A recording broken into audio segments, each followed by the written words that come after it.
Kuba uri umwana muto ukaba udakundwa n'abantu ndetse n'ibyo ukora bidakundwa ntibivuze ko uri umunyantege nkeya. Reka kwiheba, irengagiza ibyo byose, haranira kugera ku ntsinzi yawe. Bizakugora ariko wabishobora. Niwita ku bivugwa iteka uzibonamo ibyo bakubwira. Ntabwo uri umunyantege nkeya, urashoboye. Byuka reba imbere yawe niho hari igisubizo cyawe. Nubwo byanze uyu munsi, wikwitera icyizere ko ejo ni heza. Wikumva bakubwira ko bidashoboka. Birashoboka kandi wabikora. Wireba inyuma kuko ushobora kunyerera ukagwa inyuma kandi wari imbere. Reka kureba inyuma, hanga amaso yawe imbere. Ibi ni bimwe byabaye ku mwana muto cyane witwaga Diana, watangaje benshi cyane, wakoze ikosa ryo kureba inyuma bigatuma atagera ku ntsinzi ye. Uyu ni umwana utangaje cyane. Umwana w'imyaka 12 wahanganye n'abakobwa bakuru mu marushanwa yitwa Amazon Games. Aya marushanwa navuga ko yaragoye cyane. Gusa yarahanganye cyane kugira ngo acungure ubwami bwabo.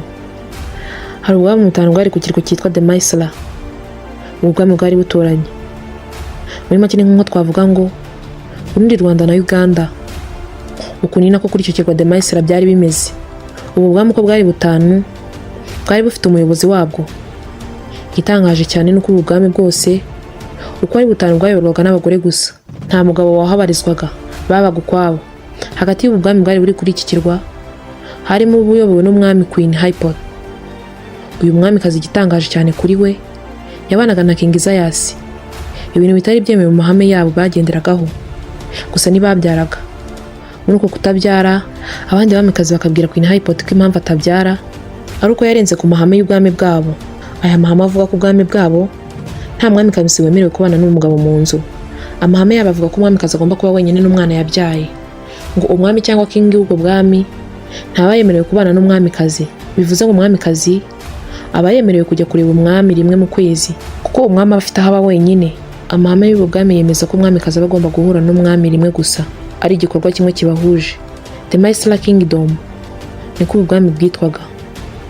Nk'uko twabivuze, umwamikazi ni Hypot, umwami akitwa Zayas. Ubu bwami bwose uko ari butanu tutarondogoye n'ababuyoboye, twabashije kuvugamo Queen Hypot na King Zayas. Nk'uko twabonye amahame yabo cyangwa se imyemerere yabo, nta mwamikazi wemerewe kubana n'umugabo.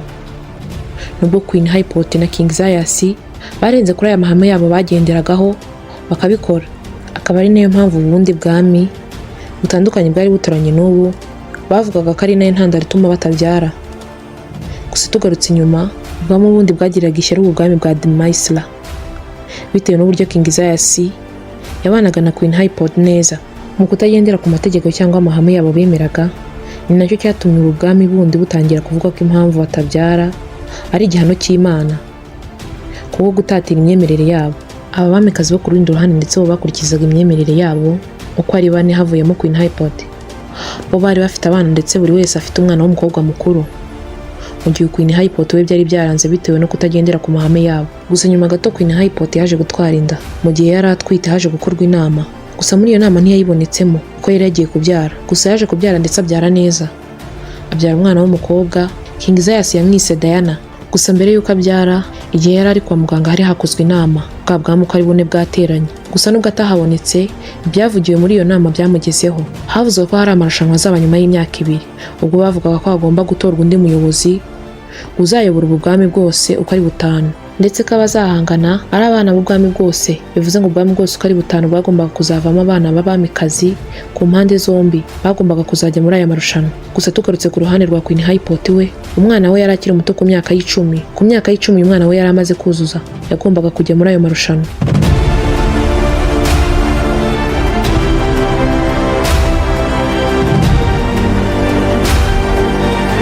Queen Hypot atitaye uko uyu mwana yari muto cyane, yatangiye kumuha imyitozo irenze cyane. Gusa uyu mwana Diana yari igitangaza cyane, yari umunyabwenge cyane buhambaye. Yari umwana muto cyane ariko ufite icyo nakwita ubuhanga burenze ubw'umuntu mukuru.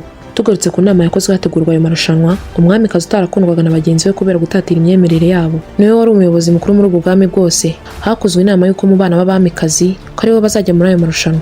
Gusa bitewe n'uburyo batakundaga uyu Queen Hypot kuko bifuzaga ko yava ku buyobozi, ariko byose bigaterwa n'uburyo yasuzuguye amahame yabo, niko gupanga aya marushanwa ko bari bazi neza ko atazayitabira bitewe n'uko umwana we yari muto.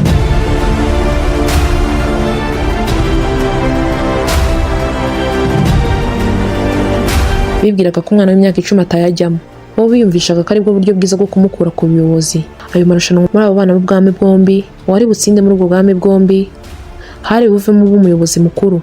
Gusa twe turabizi ko aribyo bitekererezaga, kuko uyu Queen Hypot we umwana we cyuzuye imyaka 9 yari yatangiye kumukoresha imyitozo ndetse irenze.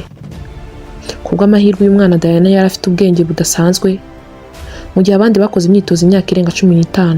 Uyu mwana Diana we yakoze imyitozo imyaka 3, kuko kuva ku myaka 9 yari yaratangiye imyitozo. Gusa ubuhanga bw'uyu mwana bwari butangaje ku buryo buri hejuru. Mama we wamukoreshaga imyitozo irenze ndetse rwihishwa. Ibi yabikoze rwihishwa kugira ngo azatungurane muri bagenzi be bibwiraga ko bazamukora ku buyobozi, ko bari bizeye neza ko uyu mwana watajya muri aya marushanwa.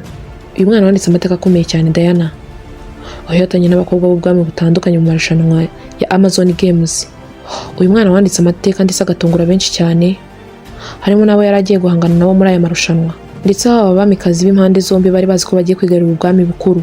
Baratunguwe cyane, ko bo ubwabo bumvaga ko uyu mwamikazi Hypot agiye kuva ku buyobozi k'umwana we yari muto, atari bushobore guhangana. Gusa batunguwe no kubona uyu mwana muto cyane Diana nawe azanye muri aya marushanwa akomeye cyane yitwa Amazon Games. Aya marushanwa yabereye mu bwami bukuru bwa The Maistra Kingdom, aho uyu mwana utangaje Diana yakoze byinshi byatunguye benshi bari bitabiriye aya marushanwa. Bidatinze amarushanwa yarabaye. Kuri uyu munsi udasanzwe mbere y'uko amarushanwa atangira, benshi bavuze ko uyu mwamikazi Hypot adakunda umwana we. Ati ni gute yafata umwana mwiza muto nk'uriya akifuza kumushyira mu kaga ngo kugira ngo aharanire ubuyobozi. Abandi baturiye mwana ashobora kugwa mwari amarushanwa, ko n'umwana muto cyane ntakwiye kubizamo. Abo bari bahanganye nabo ati karakana gato nikaduka ngo nikadutsinda, batahubwo nyina yashatse kukica. Bakongera bati umwana utarakoze imyitozo nk'iyacu twakoze hafi imyaka 15, ni gute umwana nk'uriya yaza utarigeze wigishwa no gusimbuka umwobo. Ibyo byose bakabivuga ubona ko badatewe ikibazo n'uwo mwana. Ku munsi w'amarushanwa aragera, bari abakobwa 4 ndetse n'umwana wa 5, bose baturutse mu bwami butandukanye. Aya marushanwa uko yari byari bigoye kuko ni nk'urupfu. Harimo kwiruka, kunyura mu misozi, kugendera ku mafarashi, kunyura mu mazi, guca mu mashyamba y'inzitane. Abarebaga aya marushanwa babaga bafite ababere kuko biri kugenda. Ibyo byakorwaga n'abari kurusha mu buryo bwo kwerekana ko hari icyiciro urenze gikomeye. Hanyuma bateraga ukazana ibara ridahura n'iry'undi. Uyu Diana cyatangaje abantu, niwe wasaga ku mwanya wa mbere muri byose. Icyiciro cya mbere hanyuze neza cyane, ariko ibi bigatungura abari bahanganye nawe bibaza uburyo uyu Diana bitaga ko nta kintu azabatambukaho hakabura n'umwe umuzi imbere, kandi bari bazi neza ko atabajya imbere intambwe n'imwe. Gusa yaratunguranye cyane, atungura iwabo ndetse n'abo bari bahanganye. Gusa ageze hafi n'aho bahagarara, yakoze ikosa rikomeye cyane, harimo isomo rikomeye cyane nawe wakuramo. Ubwo yari ari imbere cyane y'abo bari bahanganye, ari hafi yo kugera ku nsinzi, ikosa rikomeye cyane yakoze, yarebye inyuma. Mu kureba inyuma ko yari ku ifarashi ndetse ari mu ishyamba, mu kureba inyuma ntiyigeze areba igiti cyari hejuru cyahise kimukubita mu maso, yikubita hasi. Umwuka kwikubita hasi, ifarashi yo yarakomeje iragenda. Aho bivuze ngo kugera ku nsinzi byabaye nk'aho bigiye hasi, kuko muri ako kanya yabonaga nta kindi cyamukuraho, kandi abo yarahanganye nabo bari inyuma baza.